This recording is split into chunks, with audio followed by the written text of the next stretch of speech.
Art Paris Art Fair s'est installé au Grand Palais à Paris. Cette foire d'art contemporain est tournée vers l'Est avec cette année un coup de projecteur sur la Russie. Donc, sous la nef du Grand Palais, on retrouve 10 galeries russes, dont la vôtre, Ekaterina Iraghi. Merci d'avoir accepté notre invitation.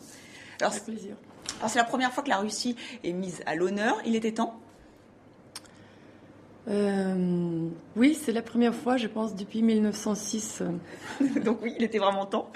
Et pourquoi ce retard ?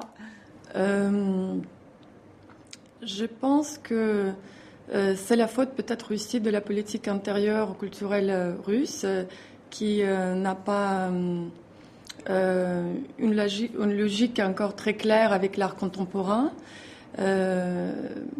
C'est vrai que les autorités ne poussent pas l'art contemporain. En fait, il n'y a pas un échange artistique contemporain au niveau d'État. En fait, l'art contemporain russe n'est encore pas reconnu par le pouvoir suprême russe et largement soutenu encore par l'initiative privée à l'intérieur du pays. Et vous vous êtes intéressé assez rapidement à l'art russe, alors peut-être parce que vous êtes vous-même russe. Vous avez notamment, là vous exposez Pavel Pepperstein, qui est donc lui un artiste déjà confirmé des années 90. Oui. Pourquoi il vous a intéressé lui ? En fait, Pavel Pepperstein était connu même en Russie, encore comme écrivain. Encore dans les années 90, il y a très peu de gens qui connaissaient ses œuvres plastiques, ses dessins. Il était plus connu pour son livre qui est écrit en alliance avec d'autres artistes, Anoufriev, L'amour mythogène des castes. En fait, c'est un livre qui annonce l'apparition de littérature psychédélique dont le grand représentant Pélevin est traduit en français. Et en fait, le livre parlait de division de notre société en castes. Très bien, mais là on voit une œuvre qui s'inspire, qui revient un peu sur les codes russes, les codes esthétiques, l'expressionnisme. Il y a d'autres œuvres qui reprennent aussi d'autres artistes qui jouent sur ces codes, mais on est un peu étonné.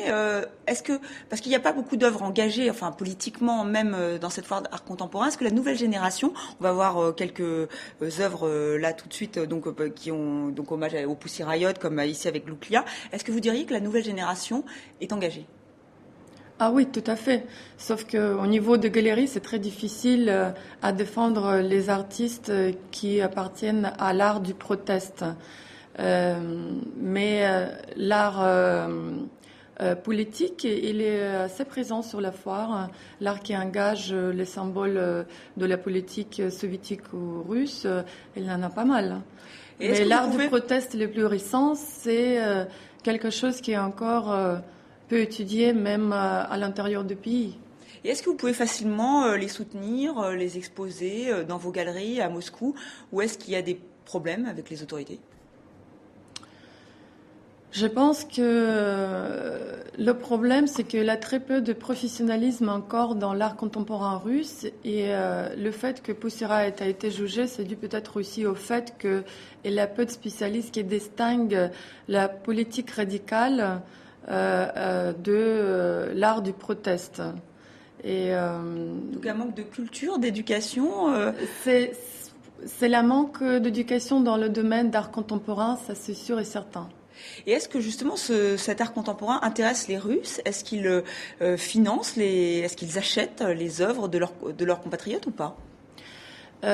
Oui, il y a quelques fondations privées qui collectionnent façon très scientifique l'art contemporain russe, mais on ne peut pas dire que collectionner l'art russe c'est une mode. En fait, les fin 90, les Russes avec les gros moyens sont tournés vers l'art contemporain. Mais ensuite, je pense qu'ils ont appris que l'art contemporain russe, c'est peu convertible au niveau international. Et maintenant, ils se sont tournés vers l'art contemporain international.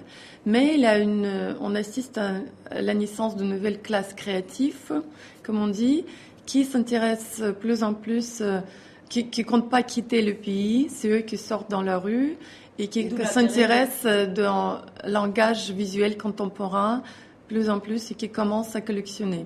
Très bien, d'où l'intérêt justement aussi de foires comme Art Paris, Art Fair pour faire connaître. Il y avait beaucoup de Russes qui sont venus à cette foire. Très bien, voilà, d'où l'intérêt. Merci beaucoup, Katerina Yiraghi, d'être venue sur notre plateau. Et donc cette foire, c'est jusqu'au 1er avril au Grand Palais à Paris. Merci.